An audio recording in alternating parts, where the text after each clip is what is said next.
안녕하세요. 오늘부터 프랑크 목사님의 도르트 신조 강해 설교를 같이 북토크를 해보려고 합니다. 저는 이 설교를 영어로 들었거든요. 옛날 녹음된 거를. 그거를 들은 게 10년 전이고 설교를 번역한 거는 9년이고 책이 나온 거는 8년이 됐어요. 하나님께서 이 책을 귀하게 사용하셔서 많은 분들에게 은혜를 풍성하게 베푸신 걸로 알고 있습니다. 근데 사실 이게 책이 설교여가지고 설명 없이 들어도 은혜가 있죠. 설교들이 어렵지 않고 따스하고 좋잖아요. 근데 또 우리가 교회에서나 같이 모여서 책을 함께 읽을 때 그때 또 받는 은혜가 있어요. 저 역시도 이 책을 이제 읽은 지는 오래됐기 때문에 다시 또 지금 읽으면서 새롭게 눈에 들어오는 것들이 있더라고요. 그래서 함께 읽어보면서 또 새롭게 하나님의 은혜를 구했으면 좋겠습니다. 첫 번째 설교를 보려고 하고요. 오늘은 설교 앞부분에는 서문처럼 돼 있죠. 그리고 도르트 신조와 도르트 회의에 대해서 역사적 배경이 있습니다. 그게 짧게 나온 다음에 도르트 신조 본문을 갖고 설교를 하시죠. 앞부분은 넘어가고 신조 설교 부분부터 한번 같이 보려고 합니다.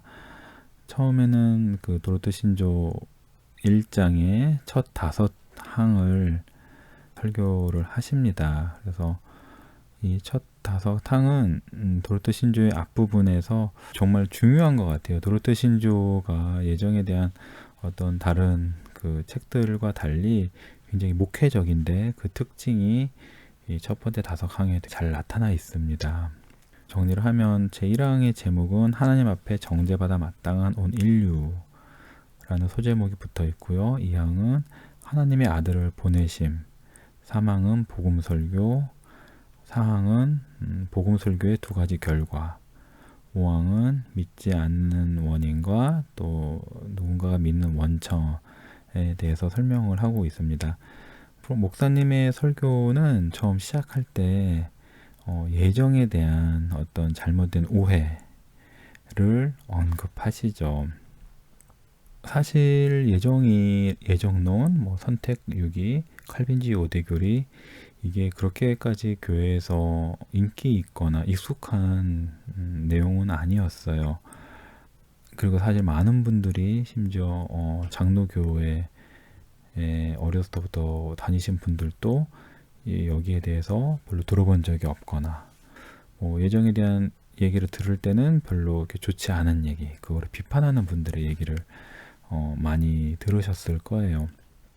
요즘은 조금 그래도 개혁주의 신앙에 대해서 관심들이 많아지고 또 개혁주의 신앙을 잘 가르쳐 주시는 목사님들이 많이 계시죠. 근데 사실 이 프랑크 목사님이 설교를 하실 때는 이게 그 네덜란드 계열의 캐나다와 미국에 있는 개혁주의 교회에서 설교를 하신 거거든요.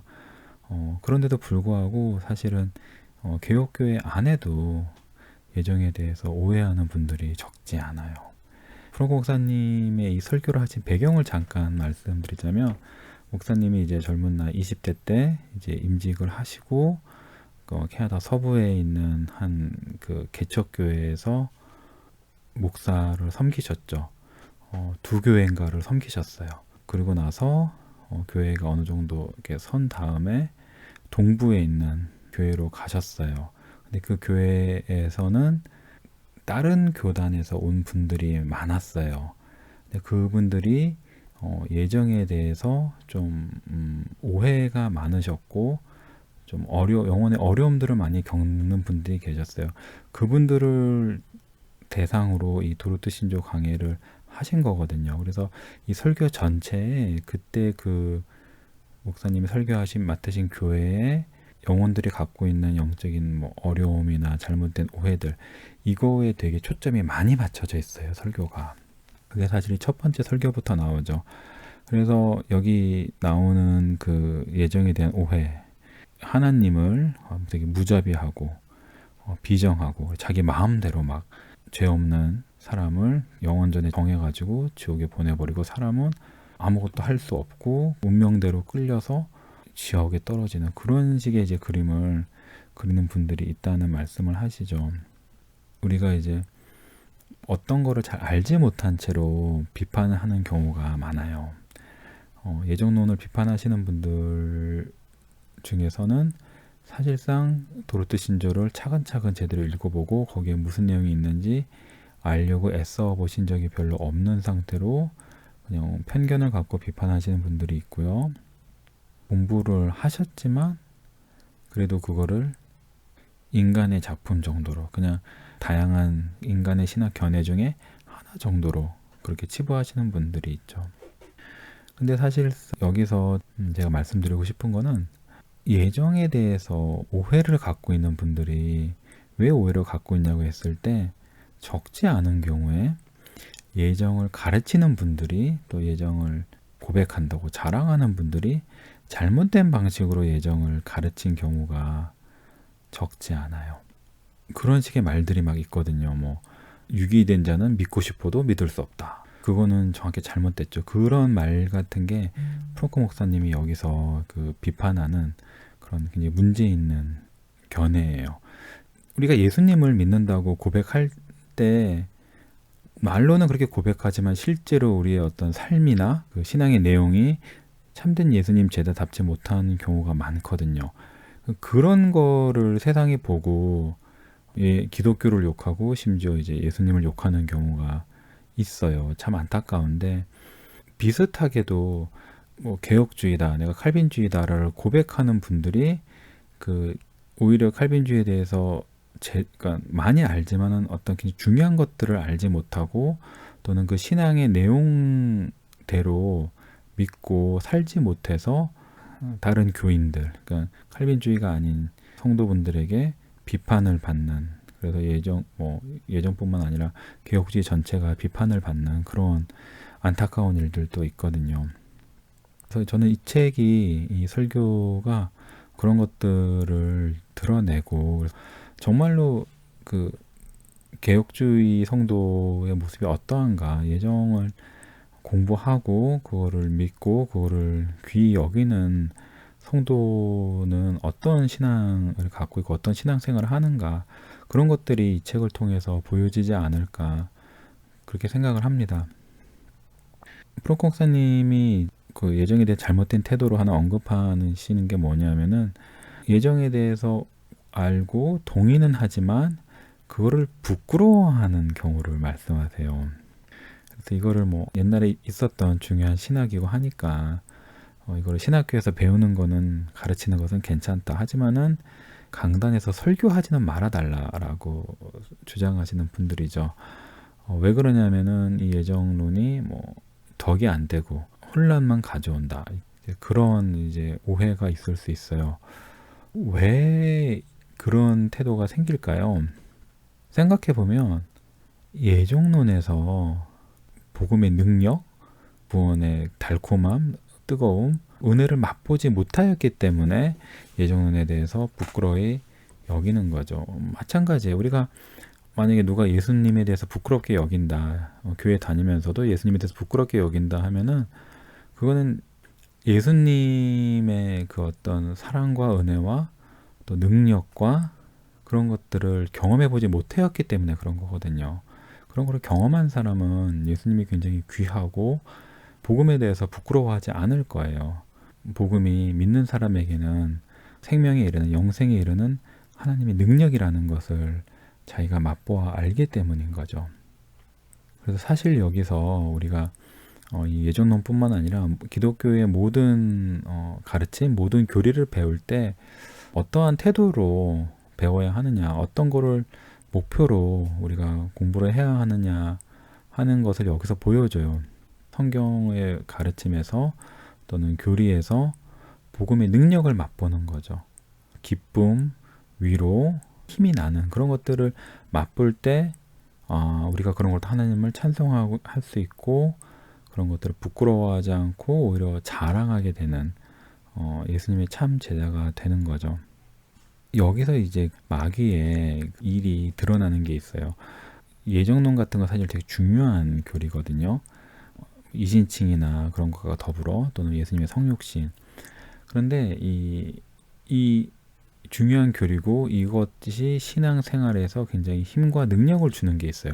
하나님 나라가 내 영혼 안에서 강하게 세워지고 확장되고 뿐만 아니라 이 교회 안에서 확장되는데 강한 능력을 가진 그런 성경의 진리예요. 근데 이런 것들이 능력을 발휘하지 못하게 하려고 마귀가 논쟁을 거는 거죠. 이런 그 중요 교리에 반대하는 신학을 내고 그걸 따르는 사람들을 내고 그래서 신학 논쟁이 붙는 거예요.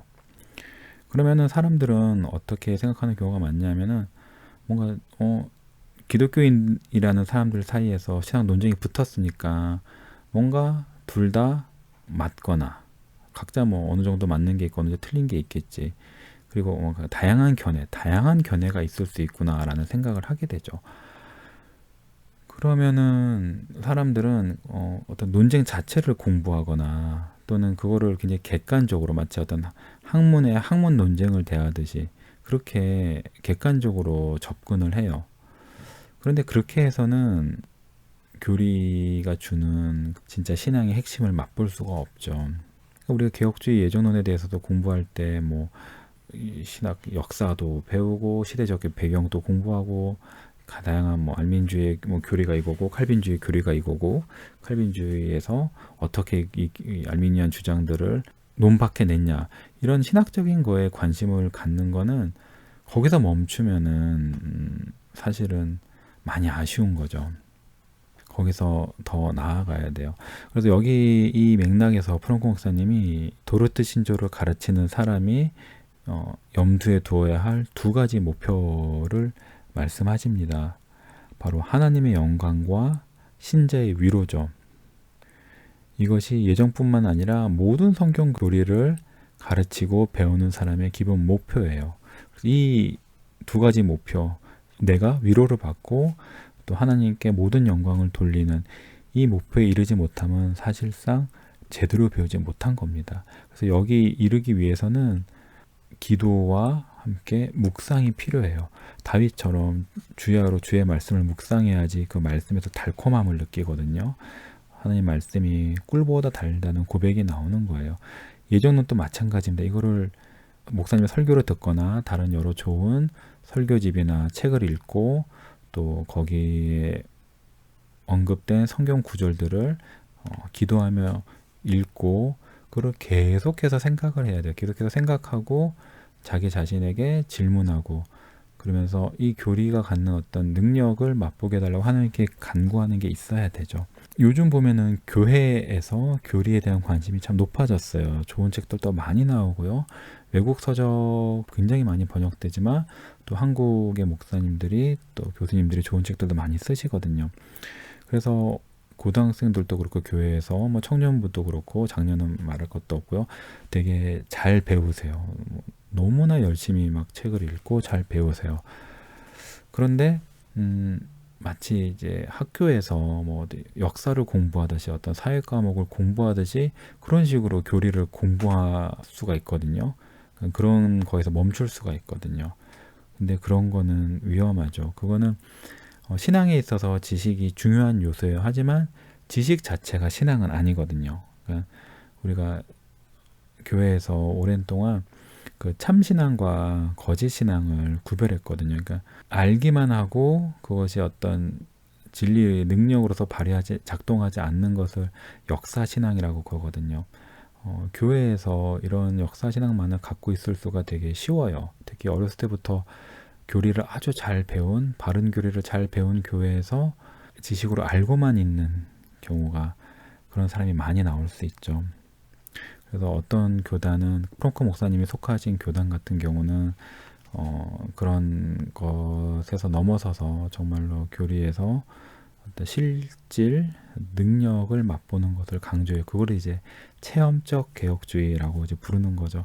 그래서 이 프랑크 목사님 도르트 신조 강의를 보면은 그 특징이 되게 잘 나와 있어요. 그래서 저는 그런 부분이 하나님께서 이 책을 귀하게 사용하신 그 이유가 되지 않나라는 생각을 해봅니다. 자, 그리고 또 목사님이 설교에서 교리를 대하는 굉장히 중요한 그 자세를 하나 말씀하시죠. 그건 뭐냐면은 이 도르트 신조의 교리들이 인간이 만들어낸 인간의 생각이 아니라 하나님 말씀에서 곧바로 나온 그런 내용이라는 사실이에요. 물론 이 말은 모든 교리가 다 하나님의 말씀과 똑같다는 뜻은 아니죠. 하지만 이 도르트 신조나 하이델베르크 요리문답이나 벨지 신앙고백서나 웨스트민스터 신앙고백서, 요리문답 이런 것들은 교회가 오랜 동안에 공적으로 고백해 온 이런 내용은 하나님의 말씀을 하나님이 말씀을 이해하는 은사를 주신 교회의 선생들을 통해서 잘 정리해가지고 인간의 말로 정리해 놓은 거거든요. 하나님 말씀을. 그러니까 단지 인간의 작품이라고 폄하할 수가 없어요. 하나님 말씀을 정말로 잘 드러내거든요. 그리고 신조들을 보면 하나님 말씀을 참 많이 인용합니다. 도르트 신조도 보면은 성경을 정말로 많이 인용해요. 거의 그 성경들을 인용해 놓고 거기다가 살을 붙인 것처럼 느껴질 정도로 성경 구절이 많이 중요한 역할을 하고 있습니다. 이 첫 번째 설교에서 되게 중요한 가르침이 있는데 제가 생각하기에는 예정론을 배우는 순서예요. 근데 사실은 이게 정확하게 말하면은 신자가 구원을 체험하는 순서예요. 앞서 말했지만 우리의 목표는 신앙 논쟁을 하는 것도 아니고 교리 전문가가 되는 것도 아니에요. 우리의 목표는 우리가 하나님의 구원을 체험해서 하나님을 찬송하는 거예요. 하나님의 선하심을 맛보아 아는 거죠. 그래서 하나님에 대한 찬송이 절로 나오는 거예요. 우리가 참 신자가 되는 것이죠. 그러면 참 신자들이 공통적으로 겪는 경험이 있어요. 하나님께서 우리 각 사람 한 사람을 특별하게 다루시기 때문에 각자가 겪는 것들이 다양해요. 똑같지 않아요. 하지만 공통된 핵심적인 요소가 있어요. 그런 것들이 이 도르트 신조 자체에 잘 나와 있고 프랑크 목사님의 설교에 굉장히 잘 드러나 있어요. 그래서 이런 것들이 있기 때문에 이 도르트 신조와 도르트 신조 강의 설교는 사실 모든 성도가 읽어서 공부해서 유익을 얻을 수 있는 거예요. 물론 신조 자체가 아주 쉬운 건 아니고 좀 굉장히 영적인 분별력, 성숙이 많이 필요한 부분들이 있어서 목사님이 설교 앞부분에 말씀하셨듯이 어린아이에게 맞는 젖은 아니에요. 하지만 모든 신자가 반드시 알아야 하고 모든 신자에게 큰 구원의 기쁨을 줄 수 있고 신앙생활에 있어서 많은 유익과 힘을 줄 수 있는 요소들이 많이 있죠. 그래서 이 책을 저희가 같이 읽고 나누고 싶어 하는 거예요. 그래서 저는 이 북토크를 진행을 하면서 이 책에서 신자가 반드시 경험하고 또 그 경험이 점점 더 자라나고 강해져야 되는 그런 것들이 무엇이 있는가라는 것을 초점을 맞춰서 살펴보려고 해요. 그 신자가 반드시 체험해야 되는 게 뭐냐면은 먼저 자신의 죄를 체험하는 거예요. 그러면 죄를 체험한다는 것이 무슨 말이냐? 도르트 신조 1장 1항에 나와 있죠. 네 가지로 요약할 수 있는데 먼저는 내가 모든 사람처럼 모든 사람과 같이 아담 안에서 범죄하였다는 거예요. 아담이 타락했을 때 선과 악을 알게 하는 나무를 먹어서 아담이 타락했을 때 나도 나의 머리이자 뿌리인 아담 안에서 범죄한 거죠. 다시 말하면 원죄를 인정하는 겁니다. 이거는 설교에서처럼 시편 51편에서 다윗이 하는 고백에 잘 나와 있죠. 다윗은 이 원죄를 가지고 하나님 앞에 참회합니다. 마찬가지 우리도 구원받기 위해서는 나의 원죄에 대해서 하나님 앞에 참회해야 돼요. 죄를 체험한다는 것이 뭔가 두 번째로 내가 저주 아래 있다는 것을 인정하는 겁니다. 하나님의 저주가 앞으로 임할 무언가이기도 하지만 사실은 모든 사람이 저주 안에서 태어나거든요. 하나님은 죄를 미워하시죠. 죄의 삭은 사망이고 죄인에게는 저주가 있어요. 하나님께 완전하게 순종하는 사람에게는 복이 약속되어 있고 하나님의 말씀에 조금이라도 잠시라도 어긋나는 사람은 하나님의 영원한 형벌이 그 저주가 내려 있는 거죠. 세 번째로 내가 영원한 죽음을 받아 마땅하다고 인정하는 거예요. 지옥에서 영원한 심판을 의미하죠. 이 사실을 인정해야 됩니다. 근데 본성상 사람은 이걸 인정하지 않죠. 근데 이것을 인정해야지 하나님의 은혜를 진짜로 은혜로 알게 돼요. 그리고 네 번째로 매우 중요한 것인데, 하나님께서 온 인류를 그들의 죄로 말미암아 정죄하시기로 뜻하셨다 하더라도 하나님은 공의로우시다. 이 사실을 인정하는 겁니다. 하나님이 아무도 구원하시지 않는다 하더라도 하나님에게는 아무런 불의가 없다라는 것을 인정하는 거예요. 어찌 보면 되게 무서운 말이죠. 왜냐하면 우리가 굉장히 많은 경우에 마치 하나님이 우리를 구원하는 것을 당연하게 여기는 좀 그런 분위기가 있는 것 같아요. 심지어 어떤 신학은 하나님의 구원을 하나님의 의무인 것처럼 이렇게 만들거든요. 뭐 언약의 신실하심 이런 걸 얘기를 해가지고, 또는 뭐 하나님의 의를 하나님의 구원이라고 이제 해석하게 되면 그런 문제들이 빠지는데, 그렇지 않아요. 도르트 신조는 분명히 말합니다. 하나님께서 아무도 구원하시지 않는다 하더라도 하나님은 완전하게 의로우시다. 이거를 인정해야 돼요.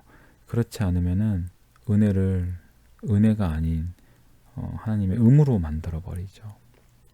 자, 그러면 이 네 가지를 인정하는 사람은 어떻게 될까요? 겸손해지죠. 겸손해집니다.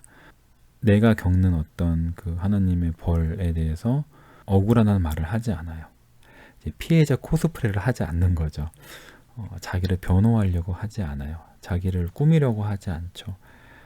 자기가 죄된 것을 하나님 앞에 인정하고 잠잠해집니다.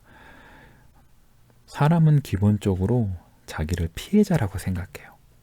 물론 피해본 것들이 있죠. 이 죄된 세상에서는 우리가 남한테 피해받는 것을 피할 수가 없어요. 하지만 사람은 자기 자신에게 너무나 많은 연민을 보냅니다. 자기 자신을 불쌍히 여겨요. 하지만 구원받은 신자, 그러니까 성령 하나님께서 그 사람의 마음에 구원의 일을 시작하신 사람은 그렇지 않아요.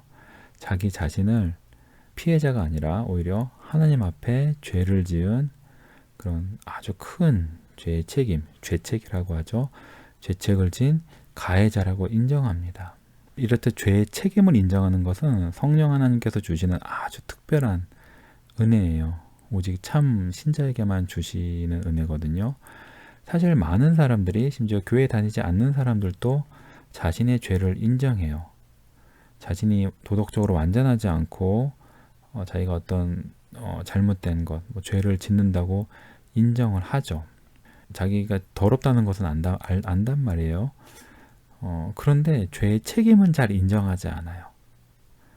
자기가 하나님 앞에 죄의 책임을 졌다는 걸 인정하지 않죠. 더군다나 그 죄의 책임의 크기가 내가 아무리 작은 잘못을 했다 하더라도 영원토록 지옥에서 몸과 영혼이 고통을 받아야 할 만큼 그 책임이 크다는 것은 인정하지 않아요.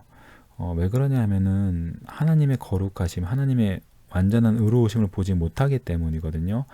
그렇기 때문에 이런 상태에서는 이신칭의, 오직 믿음으로 하나님께서 나를 의롭다고 인정해 주시는 이 성경의 매우 중요한 가르침인 이신칭의 교리에 대해서 잘못된 견해를 갖고 있거나 성경대로 이신칭의로 고백하는 이 개혁주의 칭의론을 오해하거나 공격하거나 싫어하죠. 자, 그래서 이 도르트 신조 강의 설교에서는 신조의 1장의 첫 번째 항목을 설교하시면서 나의 원죄와 그 하나님의 공의로우심을 인정하면서 나의 원죄뿐 아니라 나의 모든 죄와 내가 지은 모든 죄에 대한 책임과 그 죄를 영원한 형벌로 벌하시는 것이 마땅한 하나님의 공의와 하나님께서 나 같은 죄인을 구원하실 아무런 의무가 없다라는 것을 인정하고 잠잠히 하나님 앞에 엎드리는 대로 우리를 이끌고 갑니다.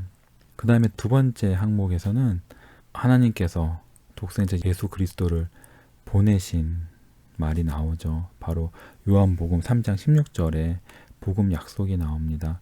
우리 이 항이 되게 무겁고 어두운 얘기라면은 이 항은 그 어두운 먹구름이 잔뜩 낀 그 하늘에 구름 사이로 그 햇볕이 비치는 그런 모습이죠. 바로 하나님께서 죄의 가운데 빠져 있는 죄와 비참, 그 사망의 골짜기 가운데 빠져 있는 죄인들에게 하나님께서 구원의 손길을 뻗으시는 거죠. 그 뻗으신 손길이 보이는 겁니다. 자, 여기서 이제 프랑크 목사님이 그 신자가 겪는 굉장히 중요한 체험을 하나 말씀하시죠. 그게 바로 뭐냐면은 여전히 내가 죄의 골짜기 가운데 있는 상태에서 하늘의 문이 열리고 하늘에서 예수 그리스도가 내려오신 그걸 바라보는 거예요. 그걸 바라보면서 구원이 가능하다, 구원의 문이 열렸다 라는 것만을 보고도 마음의 어떤 위로를 누리는 거죠. 그러니까 여기서 아직은 내가 그 예수 그리스도를 믿고 그래서 내가 구원받고 하는 것들, 나한테 적용된 구원이 하나도 언급되지 않아요. 다만 구원의 길이 열렸다라는 그것만으로 안식을 누리는 거죠. 이거 사실은 대단한 겁니다. 왜냐하면은 설교도 언급되지만 타락한 천사, 그러니까 마귀들, 귀신들에게는 구원의 문이 열리지 않아요. 그들은 한 번 하나님을 떠나 반역한 이후로 완전히 하나님으로 돌아가는 길이 닫히고 영원한 형벌만이 특정적으로 예약되어 있는 상태인 거죠. 세컨 찬스가 전혀 주어지지 않는 거예요. 그런데 사람에게는 하나님께서 구원의 길을 열어주시는 거죠. 여기서 두 번째 조항을 보면 단지 이제 하나님 예수 그리스도를 보내신 것뿐만 아니라 복음의 약속까지 주어지는 거거든요. 약속은 뭐냐면은 하나님의 독생자 예수 그리스도를 믿는 자마다 멸망하지 않고 영생을 얻는다라는 하나님의 약속입니다.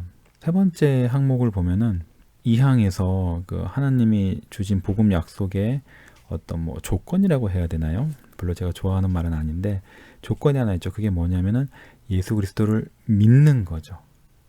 근데 하나님께서 이렇게 딱 조건 하나를 걸어 놓으시고는 사망에서 뭐라고 돼 있냐면은 하나님께서 사람들을 믿음으로 이끄시기 위해라는 말이 나옵니다. 하나님은 단지 자기 아들 예수 그리스도를 보내시고 또 그 사람들에게 그리스도를 믿으면은 영생을 얻는다는 약속을 해주실 뿐만 아니라 사람들이 믿도록 이끄시는 일도 하시는 거죠. 그러니까 하나님께서 참 많은 일을 하시는 겁니다. 그러니까 사람들을 믿도록 하기 위해서 하나님이 하시는 일이 뭐냐면은 자기 종들을 보내셔서 복음을 전하는 거죠.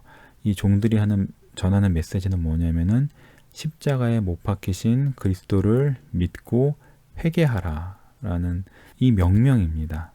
이 명령은 상당히 중요합니다. 이 명령이야말로 우리가 예정을 생각하기 전에 반드시 먼저 봐야 하는 거거든요. 그러니까 우리에게는 누가 하나님이 택하신 사람인가 아닌가 하는 하나님의 감춰진 뜻이 먼저 오는 것이 아니라 이 하나님의 명령이 먼저 옵니다. 그러니까 우리가 구원에 있어서, 그러니까 앞부분에서 1항에서 죄에 대한 얘기를 했잖아요. 이제 모든 게 구원의 문제인데 그 이후부터는 구원에 있어서 우리 편에 있어서 가장 먼저 우리가 봐야 될 것이 이 하나님의 복음 약속이죠. 예수님을 믿는 사람은 누구든지 영생을 얻는다는 약속입니다. 그리고 약속에 보면은 요한복음 3장 16절 말씀에서 이는 그를 믿는 자마다 라고 했거든요. 이 자마다란 말은 누구든지 그를 믿기만 하면이란 뜻이거든요. 여기서는 택자나 유기자에 대한 언급이 전혀 없죠. 그러니까 우리가 먼저 볼 것은 누구든지 그를 믿는 자마다 멸망치 않고 영생을 얻는다는 이 약속입니다. 이게 사실은 프리 오퍼라는 거죠. 이 프랑크 목사님의 설교 뒷부분에도 계속해서 많이 반복되고요. 또 제가 번역한 다른 책인 에드워드 피셔의 개혁신앙의 정수, 거기도 이게 굉장히 중요한 주제로 나오는데 그 책도 하나님이 허락하시면은 북토크를 하고 싶거든요. 예, 그래서 더 얘기할 기회가 있을 거고요. 우리가 믿는 것은 어떤 특별한 체험이나 그런 게 아니라 하나님이 보내신 하나님의 종들이 전하는 하나님의 명령, 그 부르심, 그를 듣는 걸로 시작하는 거죠. 사망에서 인용된 로마서 10장 14절에서 15절 말씀처럼 들어야 되거든요. 복음을 들어야지만 그리스도를 믿을 수 있는 거죠. 여기서 사실은 이제 복음 전도, 복음 설교, 또 성경 교육의 중요성이 나오는 겁니다. 그리고 이제 사항으로 넘어가서 복음을 믿는 사람과 믿지 않는 사람에 대한 차이가 나오죠. 믿지 않는 사람은 1항에서 말했던 그 상태, 하나님의 진노 아래 그대로 머물러 있는 거고, 참된 믿음으로, 아무 믿음이 아니라 참된 믿음, 살아있는 믿음이라 그랬거든요. 참된 믿음으로 예수님을 영접하면, 개인적으로 예수님을 영접한 사람은 예수님으로 말미암아서 하나님의 진노와 파멸에서 구원받고 영생의 선물을 받는다. 프랑크 목사님이 여기서 이 대조에 우리가 멈춰서 이 대조를 바라보도록 청하시죠. 이 얼마나 놀라운 대조냐면서, 이 대조는 정말로 우리가 묵상할 만한 충분한 가치가 있는 것 같아요. 예수님을 믿는 사람과 믿지 않는 사람의 그 차이, 이거 어마어마한 거거든요. 그리고 이제 5항으로 넘어가죠. 5항에 보면은 안 믿는 거는 안 믿는 사람에게 책임이 전적으로 있다. 모두 다 안 믿는 사람 책임이다. 다른 모든 죄와 마찬가지로. 그리고 믿는 거는 반대로 하나님이 값없이 주시는 선물이다. 이 부분이 우리가 예정에 들어가기 전에 마지막 부분인데 그만큼 되게 중요한 부분이라고 생각을 해요. 안 믿는 거는 나의 책임이라는 것을 인정하는 것. 내가 지은 모든 죄는 전적으로 100% 나의 책임이라는 것을 인정하는 거. 이게 이제 어떻게 보면 또 프랑크 목사님이 말하는 신자가 반드시 겪어야 될 경험이거든요. 나의 죄에 대해서 100% 나의 잘못이라고 인정하는 것. 뭐 예전 같은 거를 비판하는 사람들 또는 싫어하는 사람들 또는 오용하는 사람들이 이제 하는 게, 유기자가 하나님이 구원하시지 않은 거고 하니까 죄의 책임이 마치 하나님에 있는 것처럼 이렇게 돌리는데, 그렇지 않습니다. 우리는 반드시 오히려 구원받기 위해서는 내 죄의 책임이 100% 나한테 있다는 것을 인정해야 돼요. 믿지 않는 것도 마찬가지고, 믿지 않는 것도 100% 나의 책임이다.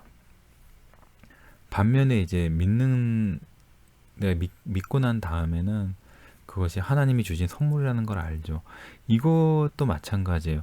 참된 믿음에는 어떠한 그 부분이 있냐 하면은, 내가 믿은 게 물론 나의 의지로 하는 거지만 그것이 하나님이 주신 선물인 것을 인정하는 거죠. 이것도 정말 정말 중요한 부분입니다. 도르트 신조의 그 성경 구절, 에베소서 2장 8절 말씀과 빌립보서 1장 29절 말씀이 분명히 말씀하거든요. 우리가 누구에게 선물을 줬는데 그 사람이 그걸 선물인 걸 인정하지 않고 자기가 당연히 받아야 되는 것, 또는 자기 거라고 우기면은 선물 준 사람 기분이 어떻겠어요. 하나님에 대해서도 하나님이 주신 거는 하나님이 주신 거라고 인정하는 게 되게 중요하거든요.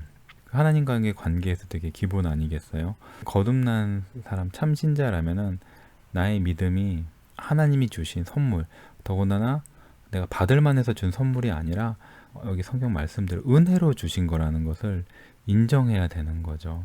이것이 참신자의 표징 중에 하나입니다.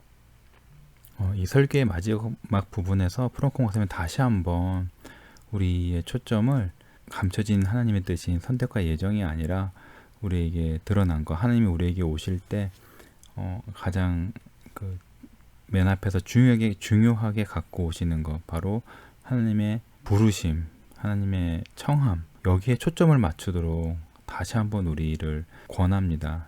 내가 택자라고 묻지 말라고 하죠. 오히려 내가 부르심 받고 청함 받았습니까? 라고 물으라고요. 그리고 거기에 대한 답은 무조건 예입니다. 예. 이게 그 free offer거든요. 이것만 바라봐야 돼요. 일단은.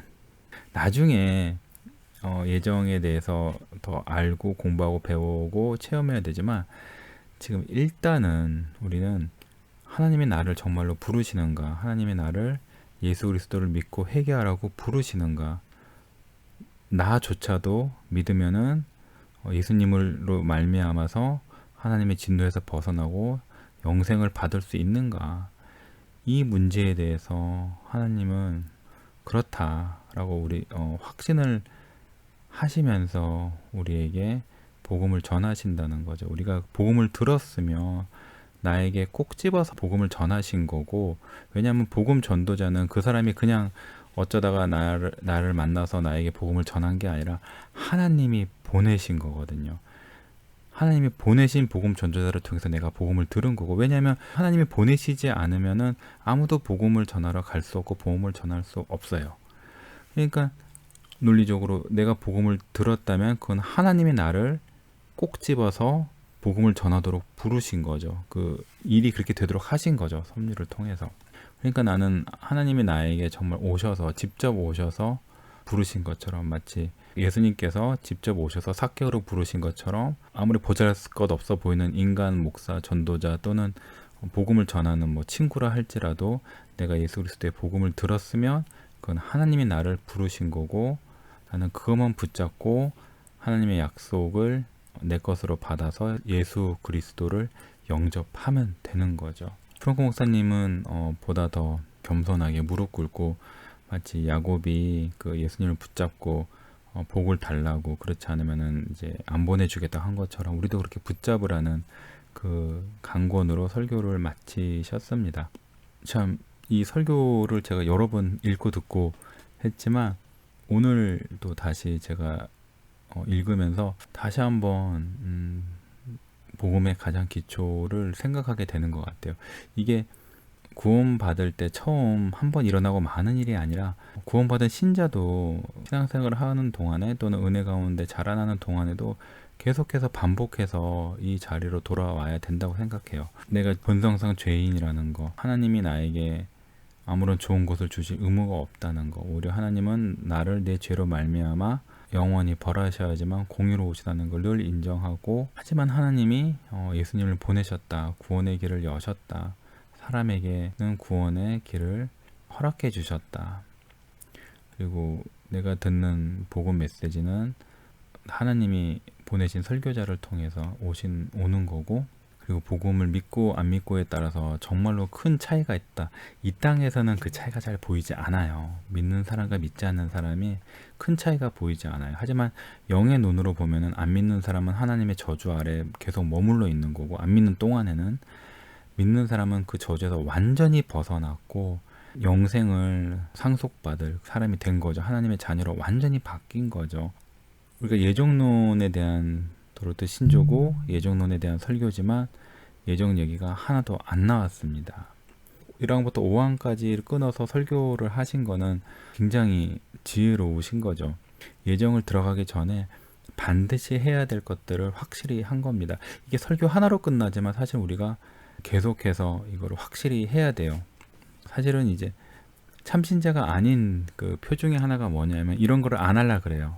나 옛날에 다 믿었는데, 기본적인 죄의 얘기, 예수님을 믿어야 된다는 얘기 하면은 그거 마치 옛날에 다 뗀 것처럼, 내가 처음에 한글 처음 배울 때 기역 니은 가나다 배우잖아요. 그거 사실 배우고 나면은 중학교, 고등학교, 대학교 때 다시 가나다 배울 필요 없다고요. 한번 배우고 나면 그다음부터 계속 더 글을 읽어서 나가는 거지만, 신앙은 그렇지 않아요. 신앙은 언제나 오히려 더 신앙에 성숙한 사람일수록 신앙의 기본으로 돌아가서 그거를 계속 곱씹고, 거기서 더 귀한 걸 느끼고 달콤함을 느끼고, 늘 거기서 자기가 부족하다고 느끼는 거거든요. 자기 죄에 대한 거, 복음의 기본 약속에 대한 거, 믿는 사람과 믿지 않는 사람의 차이.